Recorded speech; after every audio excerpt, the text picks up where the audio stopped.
20ാമത് കേരള രാജ്യാന്തര ചലച്ചിത്രമേളയ്ക്ക് ഇന്ന് തിരുവനന്തപുരത്ത് തിരുതെളിയും. നിശാഗന്ധിയിൽ തയ്യാറാക്കിയ പ്രത്യേക തിയേറ്ററിൽ മുഖ്യമന്ത്രി ഉമ്മൻചാണ്ടി മേള ഉദ്ഘാടനം ചെയ്യും.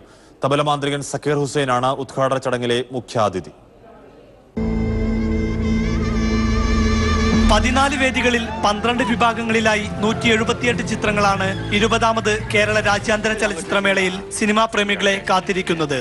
ഉദ്ഘാടന ചിത്രമായ വുൾഫ് ടോട്ടം ഉൾപ്പെടെ 6 3D ചിത്രങ്ങൾ ഇത്തവണ മേളയുടെ മാറ്റുകൂട്ടും. ലോകത്തിന്റെ വിവിധ ഭാഗങ്ങളിലുണ്ടാകുന്ന ഏറ്റവും മികച്ച ചിത്രങ്ങൾ തന്നെ തിരഞ്ഞെടുത്താണ് ഇവിടെ പ്രദർശിപ്പിക്കാൻ പോകുന്നത്. അത് കാണികൾക്കൊക്കെയും നമ്മുടെ സഹൃദയ ലോകത്തെ വളരെ ആഹ്ലാദകരമായ ഒരു അനുഭവമായിരിക്കും.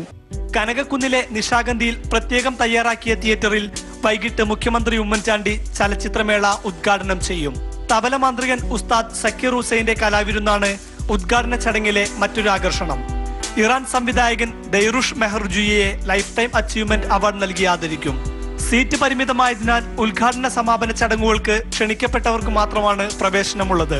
ലോക സിനിമയിലേക്കുള്ള തലസ്ഥാനത്തിന്റെ ജാലകം തുറക്കാൻ ഇനി മണിക്കൂറുകൾ മാത്രം. നിശാഗന്ധിയും ടാഗോർ തിയേറ്ററും കൈരളിയുമെല്ലാം ഇനി 7 നാൾ സിനിമാ പ്രേമികൾ കൈയടക്കും. തിരുവനന്തപുരത്തു നിന്നും ക്യാമറാമാൻ VS ബിജുവിനൊപ്പം KM ജിയേഷ്, മാതൃഭൂമി ന്യൂസ്.